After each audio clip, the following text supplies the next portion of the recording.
Today I'm going to give you one step in the right direction to decluttering your environment and organising your life. So this is what I call clearing my digital clutter. And this involves removing past associations with content or websites or channels that you used to consume but now no longer have a need to. So this can involve unsubscribing from your childhood favourite YouTube channels.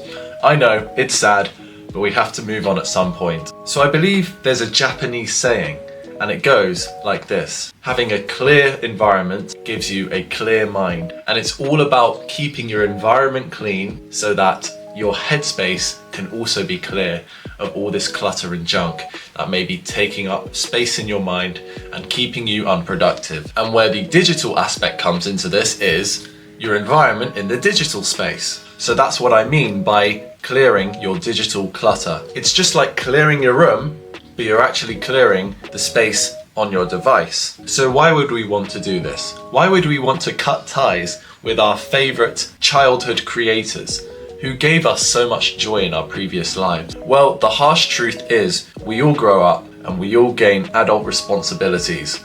They may creep up one by one as you age very slowly, but if you don't acknowledge them at the start, all the responsibilities will come crashing down on your head all at once.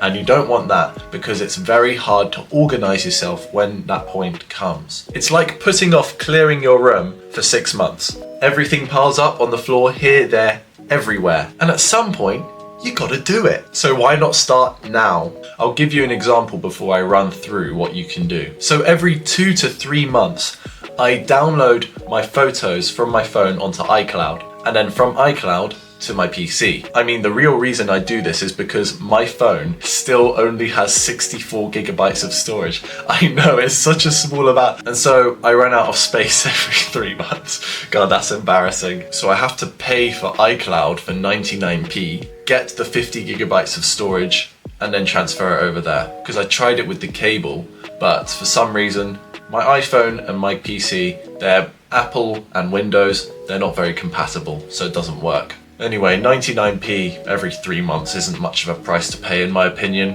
albeit it's annoying, but hey. So let's take you over to this. Does it look familiar? It's a subscription list. So on this list, I have over 500 channels, most of which I need to unsubscribe to. So let's start, shall we? So over here I've got a load of gaming channels. I just spotted a Clash Royale channel. I don't even remember subscribing to this. Why am I subscribed? Ah, the good old days. You go to the page, click unsubscribe. Done. Look at all these other ones. It might take 2 hours, maybe 3. You might have more subscriptions than me. But hey, I'm gonna do it again. Vought International, the parody corporate account from the boys. I don't need that in my life. Okay, you get the gist of it, so that's what you must do. Go onto your YouTube subscriptions list, go through all the channels, and clear the digital clutter. That's one way you can get rid of all of that space that's taking up your mind. Clear the environment, clear your brain. You will then have a good environment for a more productive and more responsible life. You'll be capable of doing so much more after you do this, one step at a time, okay? You can start by unsubscribing to the channels, then moving on to your photos, then whatever else you may have that you need to remove from your life. So I hope I've pushed you in the right direction if you're feeling disorganized in your life, and this will hopefully get you closer towards where you want to be. I hope that helped you. Thanks for listening, take care, and see you in the next video.